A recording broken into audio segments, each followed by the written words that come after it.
today we're going to hear from 2, potentially 3 speakers. We'll proceed as we have before with doing the presentation one after the other. The chat is open for your questions, and I will introduce speakers as they start. Let's begin with Leslie de Bont, whose paper is titled "Perhaps He Thinks He's Jupiter: May Sinclair's Parody of the Patriarchal Self in Mr. Waddington of Wyck." That's a book from 1921. Leslie teaches English for psychology, British literature, and literary translation at the University of Nantes in Western France. She has published on Maddox Ford, on Stella Benson and Sylvia Townsend, but the focus of her work, I think, is really on May Sinclair. So Leslie has written a monograph on May Sinclair titled Le Modernisme Singulier de May Sinclair. It has been published by, I've practiced that one, by the Presse de la Sorbonne Nouvelle in Paris, and she is also involved in editing the completed works of May Sinclair for the University of Edinburgh. I think you're the editor of one of the volumes. Her current research interests include intertextuality, place identity, and gender roles in intermodernist fiction. So please, Leslie. Well, thank you very much, and thank you so much for organising such a wonderful conference. Yes, so let's speak a little bit about May Sinclair, right? So that her little-known 1921 novel, Mr. Waddington of Wyck, featured in Gina Baracus' Penguin Book Fund's Humour, is of little surprise. In a 1921 review published in the Outlook, Townsend described the novel as a minutely painted portrait of a monumental fall. But strangely enough, Sinclair, who is a novelist, critic, philosopher, psychology scholar, and feminist, wrote social satire at the very beginning and at the very end of her career. And to me, Mr. Waddington of Wyck, really stands out, be only because of its mise en abîme of feminine art and reflection. So the eponymous Waddington obviously carries most of the comedic dimension.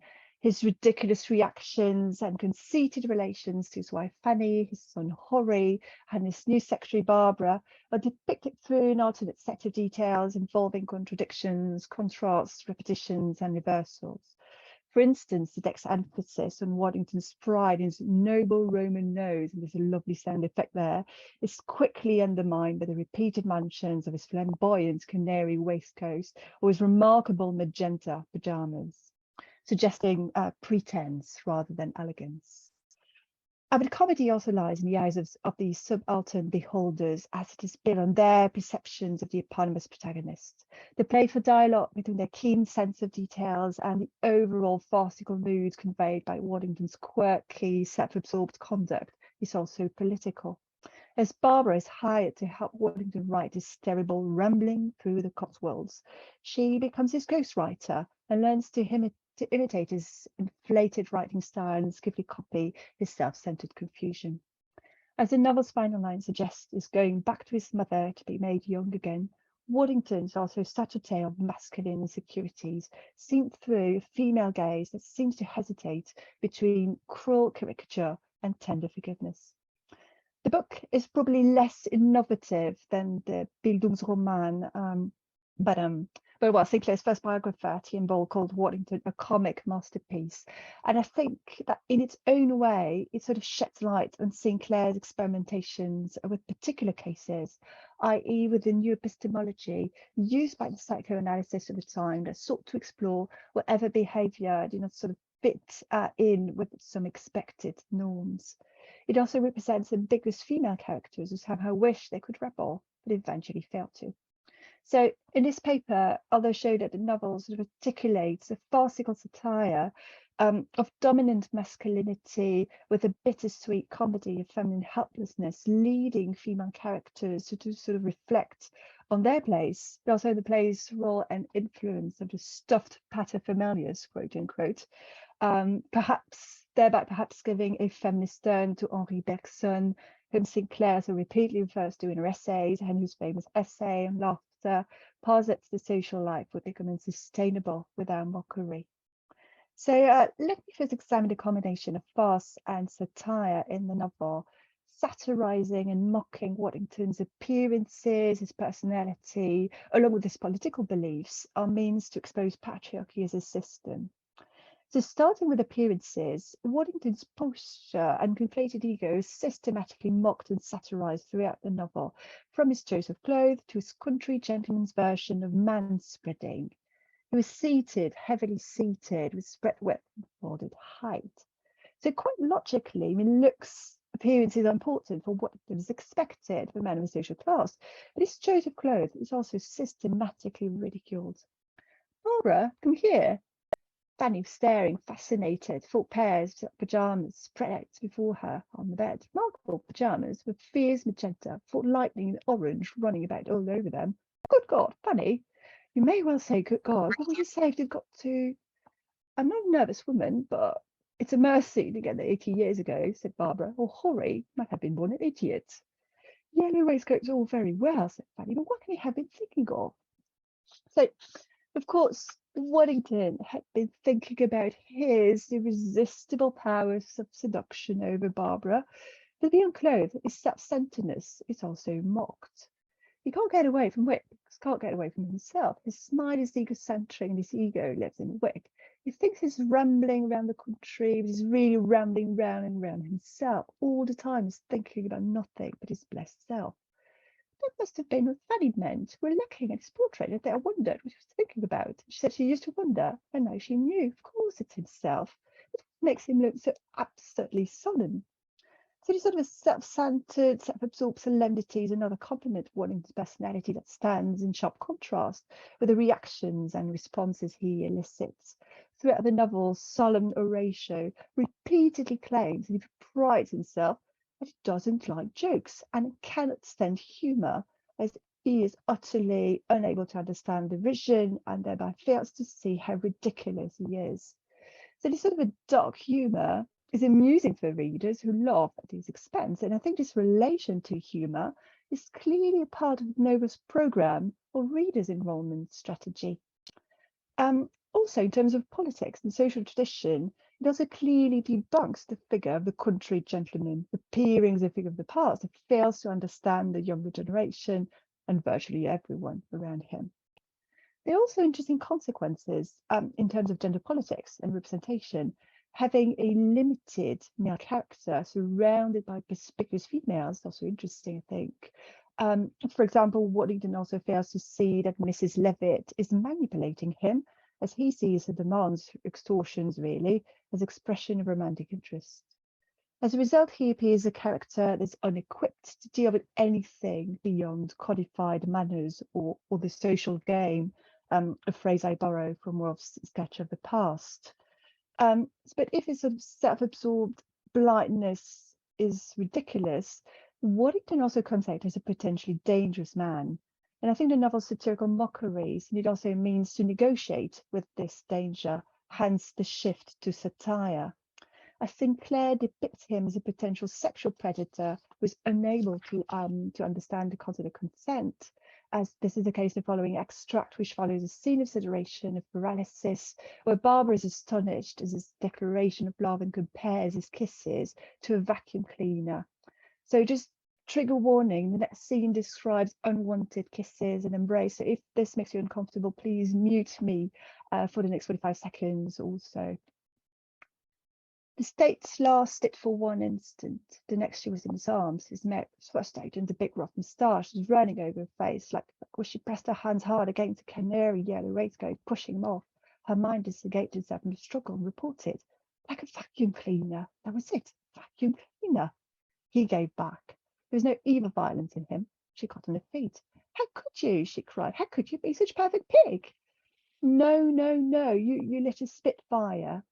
He had given back altogether, now leaned against the chimney piece, not beaten, not abashed, was smiling at her in a triumphant attitude. For so long the glamour of his illusion held him. So here, Waddington appears a hopeless case of masculine grotesque, who fails to see that he is being dehumanized precisely because he objectifies women. And also interesting in like double discourse at stake in the scene. He is ridiculous, but vacuum cleaner. There's no harmless as he assaults Barbara. And even if this harm is not fully described and is often discarded through humour or through a particular kind of comic relief, the sort of blends satire and dark humour, as in the next example. Is worse than shell shock when he once gets going. I expect I can't stand him, can't be worse than War Office. Sinclair, who was involved in studying care of shell shock patients, has written extensively about war trauma. She was a friend of Waddington for Maddox Fort. She knew that shell shock was no laughing matters. She also, albeit briefly, dealt with the War Office red tape for going to Belgium in 1915. So I think this short quote, this dialogue, needs to be read as a sign of her own self-division, which sort of paradoxically, I think, reinforces the overall mockery of Waddington, who fails to understand anything related to human comedy. But there's another political dimension, I think, in Waddington's satirical mockery, because Waddington is also an active proponent of a league that is constructed as an accurate parody of Kipling's Proto-Fascist League, which he started in 1920. And there are clearly underlying social and political issues at stake in his characterization. Because of his social position, he expects admission for virtually everyone and patronizes, at best or straightforwardly excludes or sorts characters and female characters that do not conform to a stratified vision of society. So we see how Sinclair is really mocking and satirizing every dimension of his being, because she depicts all these dimensions, his looks, his personality, his behavior, his politics, as being closely intertwined.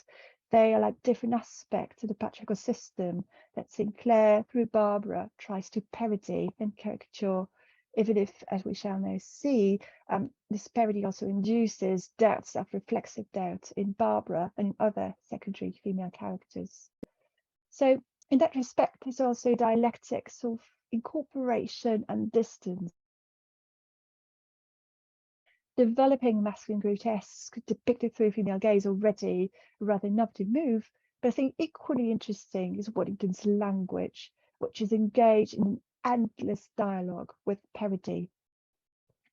Rolf whispered back his immense. He was, Waddington felt, immense. He felt he was carrying his audience with him. The sound of his own voice excited him and whipped him on with a sort of intoxication. He was soaring now, up and up into inspiration. It is a gratification to me to see so many working men and women here tonight. They're especially welcome. We want to have them with us. Do not distrust the working man. The working man in sounded head too, when he is let alone, not carried away with the treacherous arguments of ignorant agitators. We, myself and the founders of this league, have not had that bad opinion of the working man, which his leaders, his misleaders, I may call them, appear to have. So these sort of self-centered political cliches, which in turn parody Kipling's rhetoric, also echo Waddington's own book, his Rumbling Through the Cotswolds, that Barbara was hired to help him write, that she eventually also parodies without him knowing. She'd got only to eliminate the bad bits and give such a Waddington turn of the good ones that he would be persuaded he had written them himself. The great thing was, he said, that the book should be written by himself. And once fairly extricated from his own entanglements, set going the clear path with Barbara to pull him out of all the awkward places, Mr. Waddington rambled along through the Cotswolds, smooth, easy pace. Barbara had contrived to break him of his wasteful and expensive habit, returning from everywhere to Wyck. So the parody here is not humorous per se, it rather works as a counter discourse, like a counter or parallel song, an approach that is in keeping with the etymology of the term. But of course, as a secretary, Barbara was like a privileged observer of Waddington, and also humorously and secretly caricature him in her drawings. She just finished the last of three drawings of Mr. Waddington. Mr. Waddington standing up before the long-looking glass in new pyjamas. Mr. Waddington appearing in the doorway, found his bedroom as Jupiter, with lightning zigzagging out of him into every corner. Mr. Waddington stooping to climb to his bed, a broad back view with lightnings blazing out of it. And it was that moment Mr. Waddington chose to come in. He was wearing his canary yellow waistcoat. So we see how Barbara's 10 point is not easy. She's actually like a double agent who secretly parodies him and also openly helps him. while his character sort of works as a foil for female reflection. It's like a powerful yet empty vessel whose existence so absurd, it forces other characters to reconsider everything and engage in self-reflection and reconfiguration. And I think the very first meeting between Barbara and Waddington really illustrate this and already foreshadows her sort of ambiguous interest in him. As Barbara with the looking glass smiled at her in passing, such gay, responsible amusement totally took her breath away. So object became clear to her, and rough Bevan's words shot into her mind. I don't want to spoil him for you. Waddington had remained on his feet, his breathing was perfect, moving to the tea table, and Barbara bringing the tea, milk, sugar, things to eat. Altogether it was so simple, so genial and mysterious that Barbara could only suppose that Ralph had been making fun of her for wonder, for curiosity. So the looking glass in the first sentence, I think, is ominous. The scene is not so much about meeting Waddington as it is about her defining her own approach. And Barbara quickly sort of moves on towards another type of wonder, curiosity, from the expectation of meeting a new employer to being amazed at his limits and his inadequacy, at the gap between his social position and his lack of social skills, which are to induce in Barbara sort of an endless sense of wonder as she explores her own mysterious feelings and conflictual reactions to his absurd behaviour. And I think throughout the whole novel, Barbara sort of navigates between mockery and pity for Waddington, who, despite his sort of outmoded self-absorption, clearly remains a figure, a voice of authority. He's mocked, but he's also protected. But I would say not for the sake of sort of disembodied, repeated traditions, rather, or first because of Barbara and Ralph's as well, Ralph's sense of the ethics of effects or social morals. And he couldn't see it. It's so intent, his own beautiful password nose, he can't see anything that goes under it. Still, honest, not honest, she's a beast, Barbara. She is Mrs. Levitt. And they made such calls, and it helped her to have gone around it on the poor thing like that. She might just have got pulled his password nose. It couldn't have hurt more. So there's a role reversal here, thing. Waddington is not the expected protective father figure. Quite on the contrary, he appears a poor thing that needs to be helped, that can't manage on his own, that might be unfairly taken advantage of. And I think this is probably the most difficult point in the novel. Barbara and Ralph, to a lesser extent Fanny and Horry, the son, discuss at great length how they should not expose Waddington directly. But why not give him away or confront him? Well, most secondary characters acknowledge that they need him, his money, and a social status quo that offers protection. But I think with Sinclair, whose interest in psychoanalysis but carefully studied, what she is really doing here is that she's drawing on Freudian case studies, epistemology, in which individual cases challenge set discourses, need to be understood in their context as complicated beings with a background and unexpected responses. So Lauren Berland defined case study epistemology as follows. The case represents a problem or event that has animated some kind of judgment. Any enigma could do, symptom, situation, or any irritating obstacle to clarity. And I think that the novel's programmatic approach is clearly to expose Waddington's case as an incongruous obstacle to feminine clarity, as in, how could one possibly be so self-absorbed? And the novel aims to sort of scrutinise his absurd behaviour and its tiniest details in order to show how little sense he makes from a feminine point of view. I also think that the complicated beings, those that clearly challenge set discourses, are actually Barbara and Fanny and not Waddington, as both female characters need to deal with hostile environments that have little agency precisely because of their gender. Fanny was forced to marry, and Barbara needed the job as Waddington's secretary. So it takes not so much the contents of psychoanalytical theories and even Freud's work on humour that serve to depict Waddington's limits, and Sinclair does that very well in other novels. Here, I think rather it's the epistemology of case studies which Sinclair sort of articulates with this like multi-layered sense of humour in order to debunk the patriarchal system as a whole, by showing the complicated, effective and emotional responses such system entails. To say differently, The novel suggests that the patriarchal system is so absurd that it induces open-ended perplexity and conflictual responses in female characters, or resort to humour, some sort of a coping strategy, as many critics have shown that very well. So to conclude very briefly, I would say the comedy in the novel appears as a means or tool to negotiate with the patriarchal system. Fanny, the wife, does it through quips and sarcastic comments, while Barbara, the secretary, copes with it through her caricatural sketches and parodic writing. I think that in the novel, Sinclair is also developing a discourse and effect, showing how absurd patriarchal norms affect both male and female characters, with the latter category being more acutely aware of it than the eponymous character. True to Sinclair's previous works, the novel, I think, is a feminist piece of writing precisely because through its representation of a grotesque masculinity, it is a tale of feminine perplexity and bewilderment.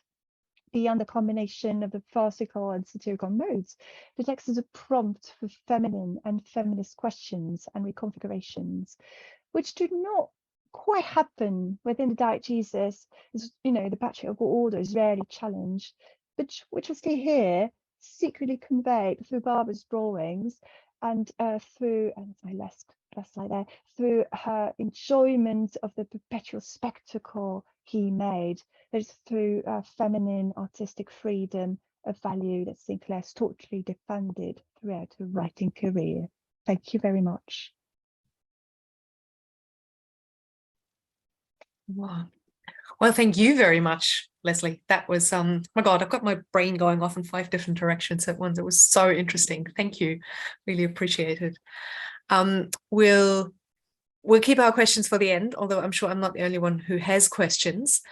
And we might move on to Nick for now. And I think Judith still hasn't joined us, at least I can't see her. So we might continue with Nick Turner, whose paper is titled The Naked Seagull, Control versus Absurdity in Barbara Pym's Early Work. Nick Turner, as you know, is a lecturer in English at Kirklees College and at Open University. He also tutors in prisons in the UK. He is one of the co-founders and chair of the Elizabeth Bowen Society. He's co-editor of the Elizabeth Bowen Review and has recently published, together with Nicola Darwood, an essay collection on interwar women's comic fiction. He has also published on Barbara Pym, Mary Fitt, Ivy, Compton Burnett, and Barbara Commons. He's particularly interested in themes of place and space. So possibly there's an overlap between his interests and Leslie's.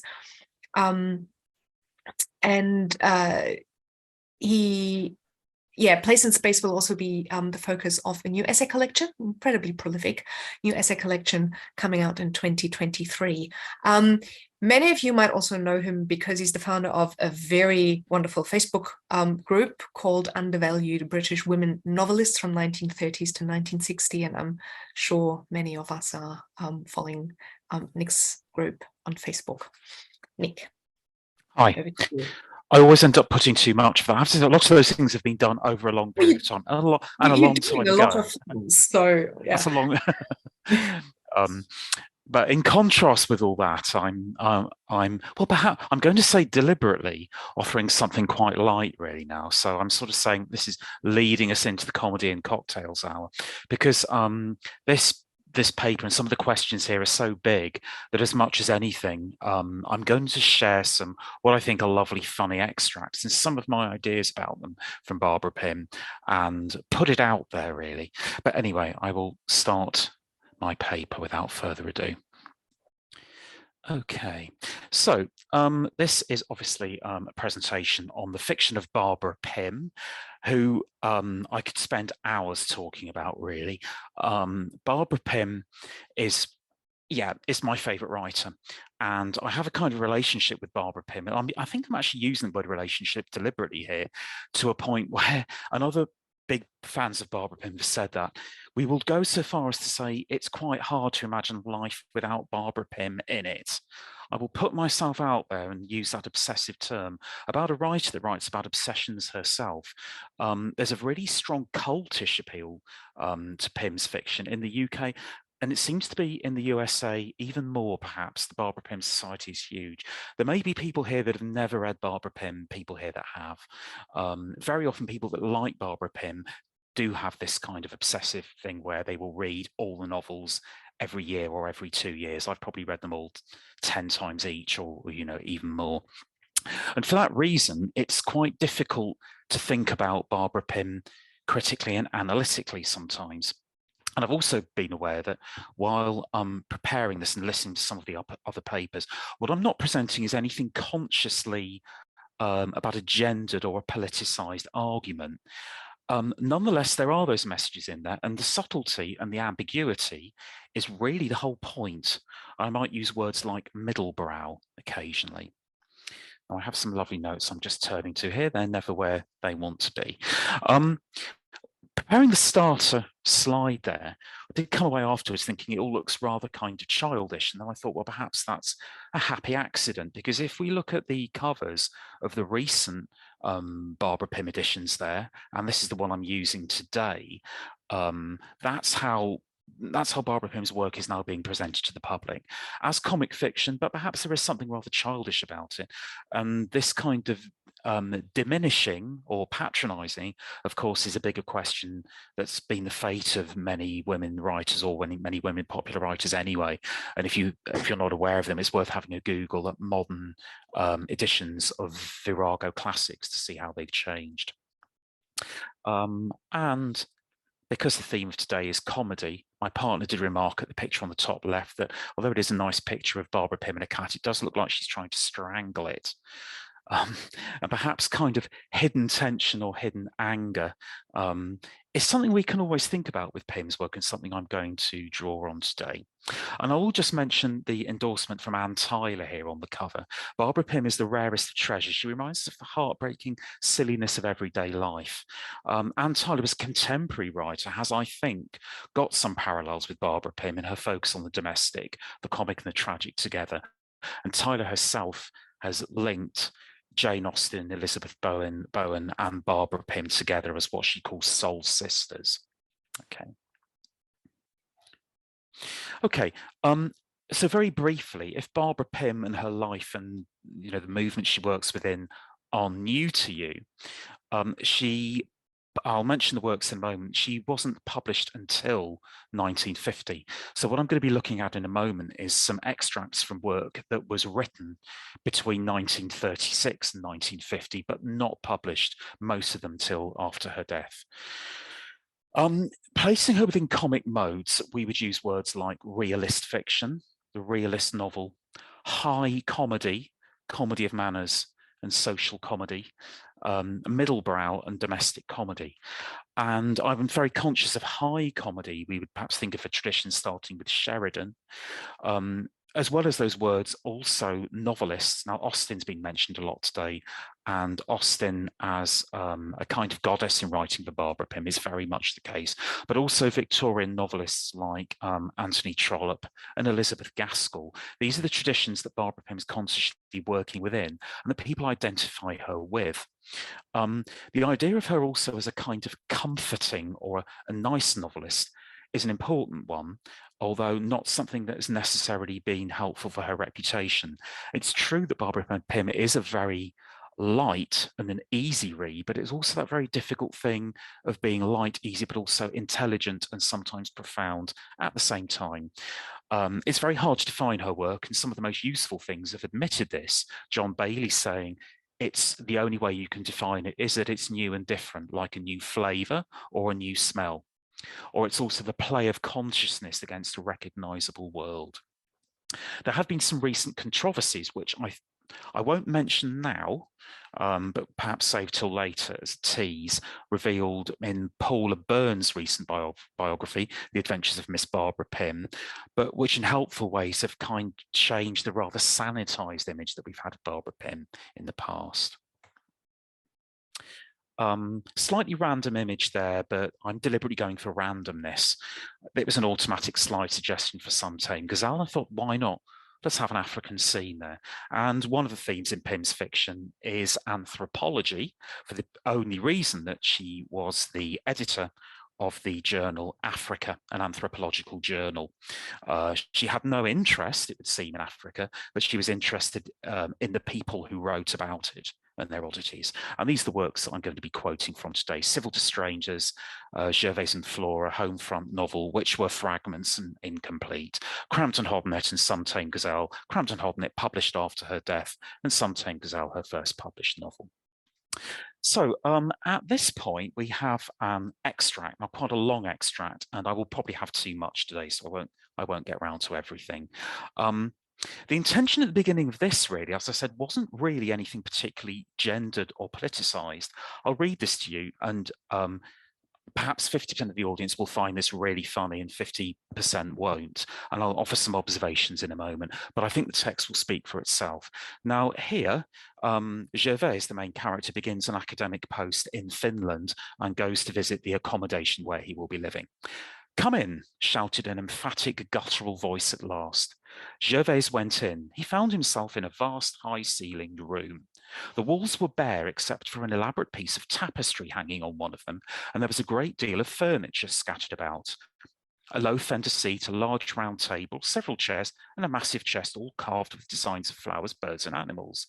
The only window had rough linen curtains half drawn across it, and at first Gervais found it difficult to see. Finally, he discerned the figure of a woman sitting in the darkest corner of the room. She was perched on a high wooden stool, plucking the feathers from a large bird, which looked like a seagull, though this hardly seemed likely. Now my screen's masking the top of my words here. I need to try and remove this. On the floor around the stool was covered with a steadily growing pile of feathers. The woman did not look up when Gervais approached her, but she said in the same emphatic voice, "So you are here." Gervais felt there was no reply to this, so he stood holding his brown hat in his hand while she went on plucking the bird as if he were a prospective servant waiting to be interviewed. "I hope I haven't come at an awkward time," he said at last. There was no reply, but as the bird now looked almost naked, Gervais felt that some conversation might soon be forthcoming. Suddenly she came towards him, carrying the plucked bird in her hand. "Oh, it is so immensely unfortunate you should come here today," she said, her voice taking on a wailing quality. And the scene continues with Frau Lindblom's daughter appearing, emerging in the room, and I'm reading from quotes here, wearing something over her shoulders, which to Gervais's inexperienced eye looked very much like a hearth rug, and the scene seems to have evolved in highly emotional chaos. Well, the question of whether this is funny or not, of course, is a subjective one. I find when I think about this scene, it makes me smiley to think about it.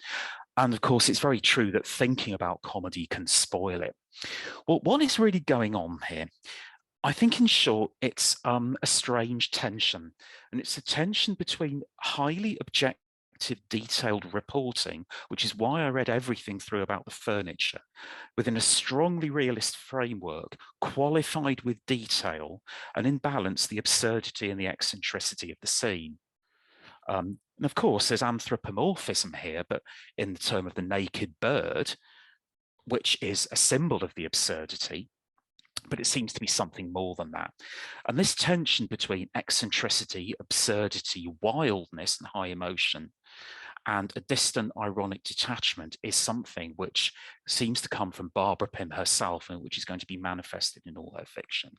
And as an aside, with anthropomorphism, I'm reminded of one of her later novels in which she has a cat known as Faustina, which is described after having its drink as having a beard of milk, which is the same thing. So I'll move on. I'm just keeping an eye on time here. Yeah. Okay. Sorry, I'm interrupting myself. Juliane, when did I actually start talking? I didn't time it too closely because we have a lot of time. Okay. I've at about, I think, 8 or 9 minutes by now, maybe a bit longer. Okay, thank you. Right. Yeah. Okay, so in Civil to Strangers, developing now, we have a similar encounter between rationale, objectivity, and absurdity. Now here, we're focalized through a male character, and it's incidentally in Barbara Pym's world, although there isn't a conscious feminism, men are always presented as wanting. Male characters are generally either indulgent, self-indulgent, mistreating or failing to really understand or read female characters properly. And the character Adam mentioned here is a modern version of William Wordsworth writing his great novel about nature, which bemuses the entire community around him, including his wife. However, in this scene, we are asked to identify perhaps with Adam after he is spending a day working in the library. Adam got up and put his things together. He had had quite a successful evening's work and decided to visit the library again in the morning. The clergyman beside him turned round and, without any preamble, addressed him. "I wonder, when you were working here, have you ever given a thought to all those who have died in Bodley's library, or as a result of working there?" Adam was forced to admit that he had not. "You should, you know, it's quite an education." "It would surely do one more good to concentrate on one's work," said Adam austerely. "That is my work," said the clergyman simply. "I'm preparing a thesis on the subject for the degree of Bachelor of Letters. No, I won't read the whole thing here." Adam said nothing but looked at him in surprise. The clergyman then asks Adam if he had a wife. And in the bottom of the first column, "No, she is not with you here, but," his voice rose, "you must believe that you will meet again, that she will be waiting for you in that other life, perhaps." "She's in Budapest," said Adam shortly. "Oh, well, that's another pair of shoes, isn't it?" said the clergyman surprisingly. "Is it? I don't know," said Adam in sudden fear. Adam wondered why he'd let this depressing old man get hold of him. Supposing he was right, supposing Cassandra was not in Budapest. And in the second column, the clergyman droned on. "We may be taken at any time. Do you read Anthony Wood? I've often thought that he and I would have been friends. Only this evening I came across a passage that I often remember when I am eating. In the beginning of this month, I was told that Harry Martin died last summer, suddenly with meat in his mouth, at Chepstow in Monmouthshire. Well, here we are. I shall go into Lyons for supper. I can get a delicious meal for 1 shilling. Fried egg, sausage, chips, and baked beans with bread too, and a cup of tea. Excellent. Where are you going?" "Budapest," said Adam, and bidding the clergyman a hasty farewell, he was off down the corn market. Now, I think this extract speaks for itself. But what seems to be happening here is bathos, which is, of course, a tradition of the novel of manners, the social novel, and of Jane Austen. But pomposity and high seriousness, particularly in the clergy, an establishment figure being destroyed, we're going suddenly from an antiquarian figure to sausage, chips, and beans. And in later work, I think Pym would have been much keener to present this through a feminine focalization. Here it's the main character, Adam, who is male. Okay, so I'm going to go on as time presses on to the second one. Now, this comes from Home Front Novel. Now, in this third extract, we are in the traditionally or stereotypically place, space, and scene of Christian visiting, comfort, with one female visitor visiting another, an elderly lady in bed, and reading to her something for sustenance. And here this figure being satirized is the popular poet Patience Strong, who I didn't know much about it until seeing Barbara Pym satirize her. Now, Miss Stoat comes to visit Mrs. Wyatt, ready to bring sentiment. And as per normal, Barbara Pym is destroying any ideas of sentimentality through irony. "I'm going to read to you. I always used to read to Mother. It's a nice little book. I shouldn't be surprised if it sent you off. It's little pieces like poetry, only they don't rhyme. They're called Fragrant Thoughts." Mrs. Wyatt lay back on her pillows and made a feeble gesture that Miss Stoat took for assent.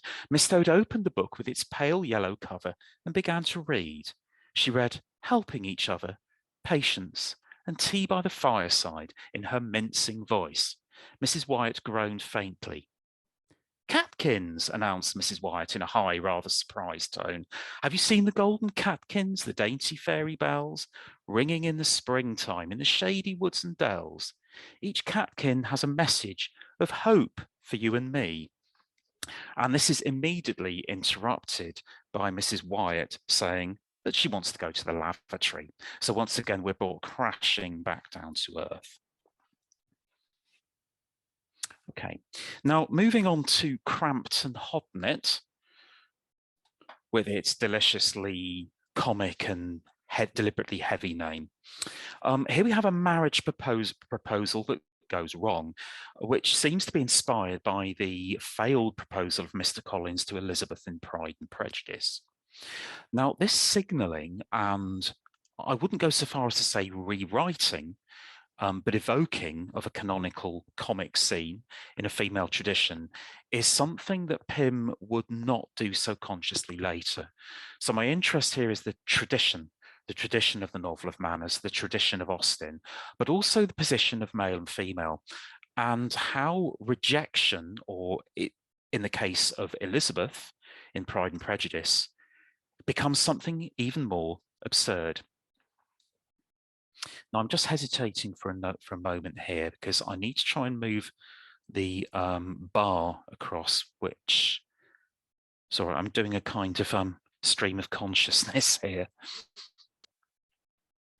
Okay, I will just read on. I can't see the top of it myself. And then she replies, "My name isn't Janie." "Well, it's something beginning with J," he said impatiently. It was annoying to be held up by such a triviality. What did it matter what her name was at this moment? "It's Jessie, if you want to know, or Jessica, really," she said, without looking up from her knitting. "Oh, Jessica," continued Mr. Latimer, feeling a little flat by now. "Couldn't we escape out of all of this together?" Miss Morrow began to laugh. "Oh dear," she said, "you must excuse me, but it's so odd to be called Jessica. I think I rather like it. It gives me dignity." "Well," said Mr. Latimer, feeling now as completely flat as any man might, who has just proposed marriage and been completely ignored. "Well, what?" echoed Miss Morrow. And then asking her if we might go out this evening to the pictures or something. Mr. Latimer was now so exasperated that he was determined to make her understand. Surely her stupidity must be intentional. She was trying to irritate him. "I'm asking you to marry me, to be my wife," he said in a deliberate tone. "Oh, I see," said Miss Morrow. "I thought you meant just to go out for the evening." "Oh, I see." Had anyone proposing marriage ever before been so answered? "You might at least give me an answer," he said coldly. And you can have a read of the end of that while I just make a few comments. So in terms of having spent quite a long time reading from there, at this stage, I haven't got a great deal of comments to make other than the conscious use of high comedy as a tradition and the intertextual relationship with Jane Austen. And it seems pretty clear how the position of the female is similar to that in Austen, but we might say, is it really much different in the 100 or so years later? This might not look particularly progressive in terms of its looking backward to tradition. Okay, so I'll be moving on to this is my last but one slide now. So after talking about and trying to give examples of traditions of high comedy, a novel of manners, we're still in the same vein here. And incidentally, although the words don't show very clearly, the endorsement on the cover of the paperback reprint of Some Tame Gazelle there from Lord David Cecil is that Barbara Pym's novels are unpretentious, subtle, and are the finest examples of high comedy to have appeared in England during the past 75 years.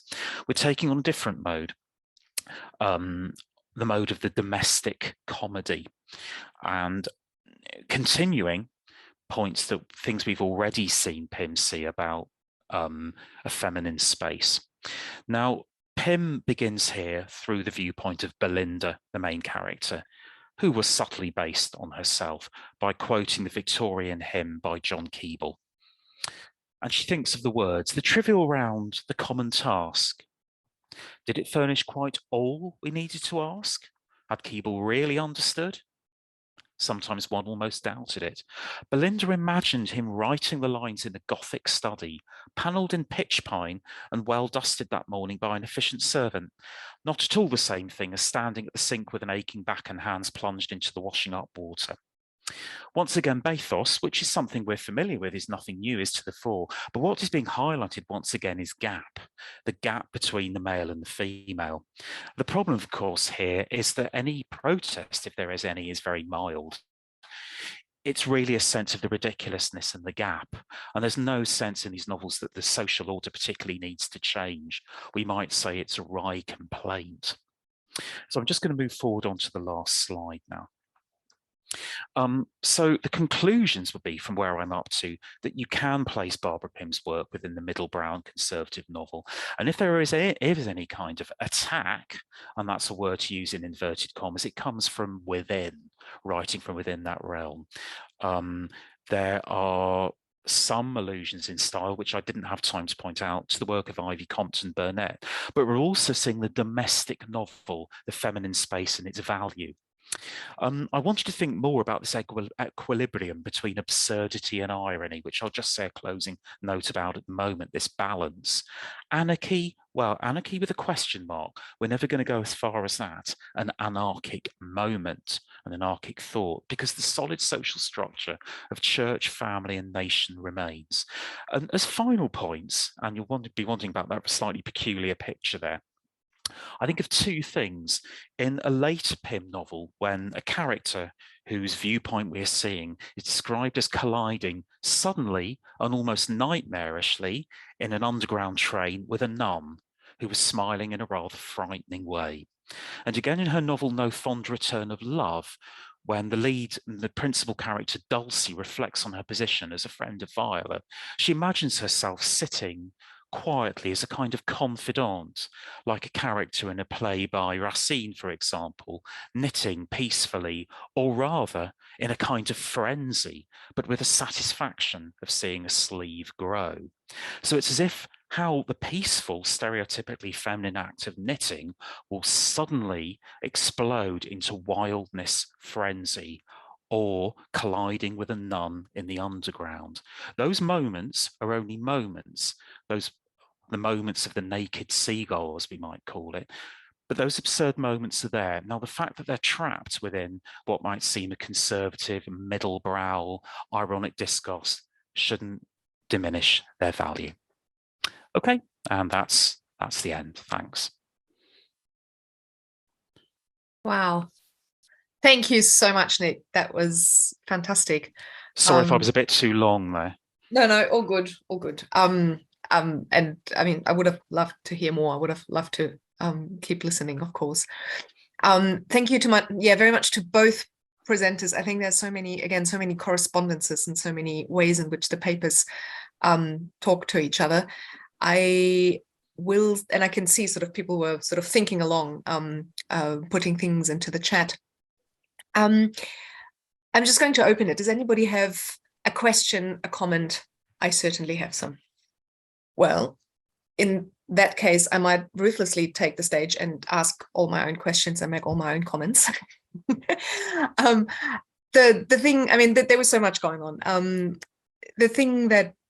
One of the things that, just to start with, sort of a tiny thing that really struck me was in both of your papers, there's obviously a strong attention to the psychological, even psychoanalytic makeup of what constitutes comedy, what do we find funny.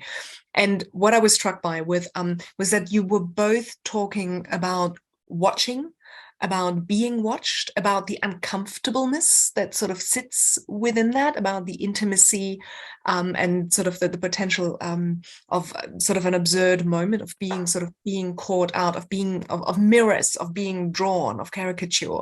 And I was wondering, usually, I mean, there's a darkness attached to that. And I was wondering if maybe I'm sort of interpreting that into it, or if it's something that is indeed there for you guys as well.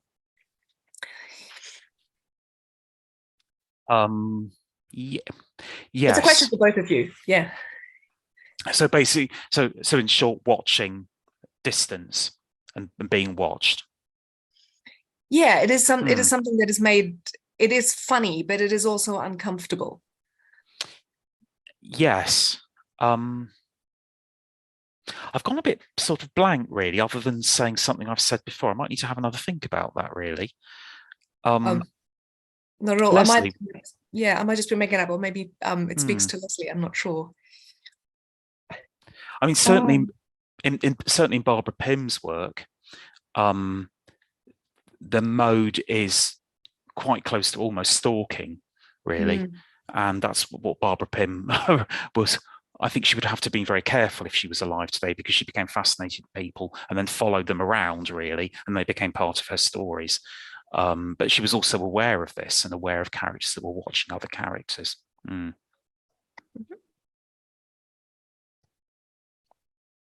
Yeah. Sorry, if I may, just about May Sinclair and, you know, watching. I was thinking, I think what's really specific in this novel is the female gaze, and how Barbara is sort of rewriting and really sees, you know, watching and being watched at the same time, from the process that she needs to sort of appropriate, you know, she needs to make sense of that process. And it is funny because she's watching Waddington is, you know, so ridiculous. And at the same time, there's something really serious, really, you know, intimate and meaningful going on there. So I think I really like this ambiguity in the novel. Thank you. Yeah, I think it makes it. It's maybe I was sort of asking this because for particularly Leslie, in your paper, what you describe is very close to actually a Van Arnhem novel, and I'm going to be Van Arnhem's sort of flag bearer today. It was sort of reminded me very much of Vera, which, I mean, some of us, of course, familiar with that portrait of an authoritarian, proto-fascist, highly self-involved mindset, a kind of form of toxic masculinity, and drawing a psychological portrait of that. And maybe my idea, sort of the gazing, the mirror, the self-reflection, the inability to see yourself, and making fun of that, and the danger of that, it was something that just struck me. You know, it's something also that is it's characteristic of Mr. Collins in Pride and Prejudice. He also has a completely inflated idea of himself, and in the sort of late 18th, early 19th century, he can still be contained. You know, he's a figure of fun. He's not dangerous. But in the 20th century, that's shifted. That figure is a lot darker. Maybe that was what I was getting at. Yeah. But we've got Jennifer and Tom both have a hand up. Jennifer, do you want to go first? Tom was first. Oh, sorry. Yeah. Okay, thank you. How do I lower my hand? Okay. Yeah, thank you, first of all, for both those papers, which I really enjoyed. I might actually go off and read Mr. Waddington now. But my question is for Nick, really. And it might be a somewhat unqualified question. I've read relatively little Pym, but as it happens, also mostly early works. And I was interested by what you said about the trajectory of her writing, and how you noted two things that she wouldn't have done that way later on. And one of them was placing herself in a specific or alluding to a certain tradition of female comedy. And the other one was that, on the other hand, later she would have preferred, as you said, a female focalizer or focalization for a certain kind of perception of an absurd situation. And I was wondering to what extent you thought those two might be connected, or whether you could just say more about that, because I thought it sounded very interesting. Yeah, I mean, these are things which sounds like the most interesting things. They come to you very late in the day. So I feel like I know Barbara Pym's work very well, but I can't recall any other scene which seems to allude so consciously to another scene as that. Now, it may well be that there are some, although I just sort of haven't spotted it. There are characters that might have the characteristics of a character in Austen, but I feel like this is very much Barbara Pym when she's still, as she would use the word, learning, when she's using the Compton Burnett mode, or even the Aldous Huxley mode earlier. And as she becomes more mature, she creates her own space and her own voice more. Again, with the focalized point, well, in works particularly like Quartet in Autumn later, sympathy and focalization is shared between female and male characters. But it struck me when I was reading that scene, I can't really add anything here, that she's had this character that she is satirizing, the Wordsworth type, the male figure, the male poet, part of the male canon, but then we're asked to sympathize. I don't think it reads clumsily, but I think also as she became older and became, I'm going to be shamelessly old-fashioned and biographical here, more bitter, I don't think she would have let Adam off so easily. I think the character would have been safely being satirized all the way through rather than us being given access to his consciousness, as happens here. But that's just impressions for now. But I'm really glad you picked up on those, because they're things I want to think about more. Cool. Jennifer? Hello, yes, I'll try to lower my hand as well. Well, I have absolutely nothing to say to Nick, because I spent the entire time laughing, because just reading Barbara Pym just makes me laugh. I just giggled all the way through. It's not that I don't have anything to say. I mean, I just really, really enjoyed that. And with my hat on in terms of aging, I suppose I'm very, very interested, have this vested interest in talking about the quartet in Autumn, the idea that Barbara Pym became bitter and no one would publish her, and then suddenly she struck this huge literary success comeback, in old age, which I think is really, really brilliant. So that was more of a comment than anything. But I do have, Leslie, this is fascinating. I have never read Mr. Waddington of Wyck, and I'm now going to read it, because for one thing, I want to own a pair of fierce magenta pajamas with forked orange lightning. I don't know if anybody else, suddenly it took their fancy. It sounds fantastic. I've also never heard of a sex or romance scene where the metaphor of a vacuum cleaner figures so richly. The quip, he's worse than shell shock when he gets going, again, unforgettable. So I do need to read these in context. But what struck me was that in a conference where we've been talking so much about feminine spectacle, and I suppose it started with Anne Hallman's really fine paper on the ways in which feminine spectacle could be used to seduce anti-suffragettes, people who were not supportive of the cause anyway, and then going through my own preoccupation with the idea of midlife and aged appearance, and then through to Mae West and her idea of kind of feminine spectacle, that suddenly you've given us this glimpse of masculine spectacle and the comedic value that there is there. I wondered if you talked just a little bit more about this concept of masculine spectacle. Is it something that we see in other places in her work or in other works of that time? What a great question. Thank you so much, Jennifer. I think we see this sort of masculine spectacle in other works, but then a comic, right? They're like more like realistic, sometimes dreary, really.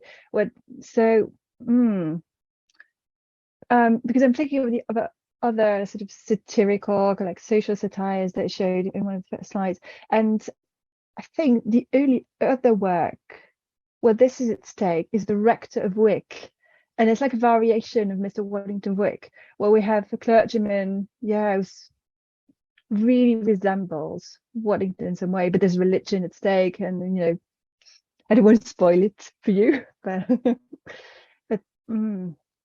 Is that a sister book? Like, is that a book that would have come out relatively closely afterwards as a kind of so just a couple of years later? But I think what's really interesting about Sinclair, I've been working on space and place identity quite a lot, and she has those spaces. So Wyck is basically a village for parody and humour, and there's Carver, which is more about female agency, and I think she really works. She has this sort of geographical approach to character, which I think is fascinating, but maybe that's outside the scope of this conference. Oh, I don't know. Nothing's outside the scope. If it's funny and it's in the book, then hey, bring it. No, that's great. I'll read both. Thank you. Wonderful. Thank you. Do we have any other questions? Any other comments?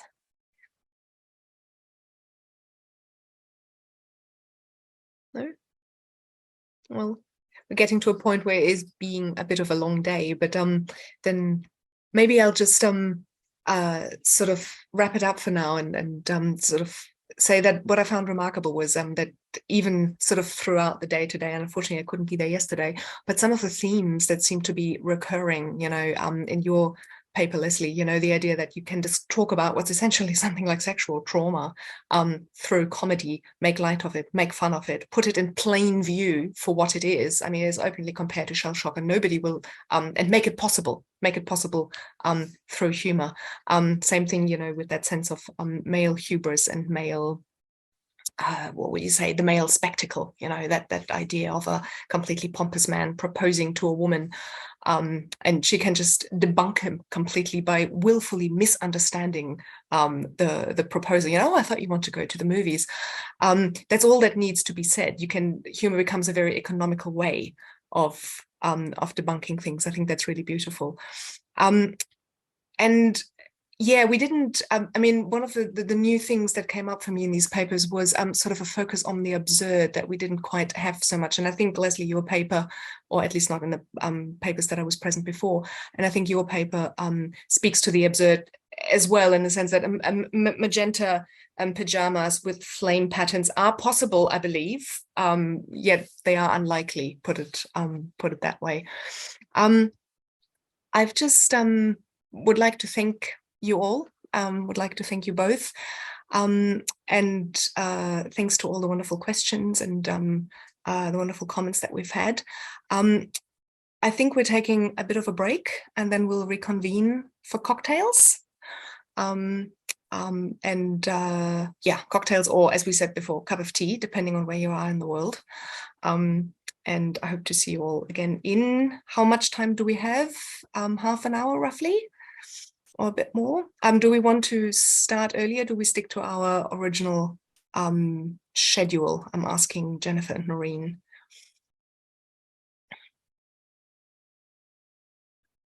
Hello, are we due to convene at 6? 6:30 it's meant to be. 6:30. I'm open to convening earlier if people are up for it. I don't want to throw a wrench in things. Should I email everyone in case people are not here and want to come back? Do you think? We could open it up at 6 and be a little casual and do the more formal things that you had intended, Nick, at 6:30 maybe? Yeah, something like that. Yeah. I think if we start at 6, we'll still be there at 6:30 when people arrive who hadn't originally heard the change. So no pressure, but So I'm happy to be here from 6 on, sure. 6 is good for me because I've got a long journey later as well. So. Yeah. If anybody has a good cocktail recipe, you can put it in the chat. Preferably using substances we can drink, but anyway. Or name a drink after a female character in comedy or something like that. Yeah. Oh, that would be great. What would Elizabeth von Arnhem be drinking? What would an Elizabeth von Arnhem cocktail have in it? What would a Barbara Pym have in it? Yeah. Barbara Pym sounds like a cocktail, to be fair. All right, I'm off to go make something. I definitely want to have a Lady Catherine de Bourgh. That's going to be very stiff. Yeah, that's what a very stiff drink. I love it. All right. See whoever can make it in 20 minutes or thereabouts. See you soon. 25 minutes. Bye. Bye.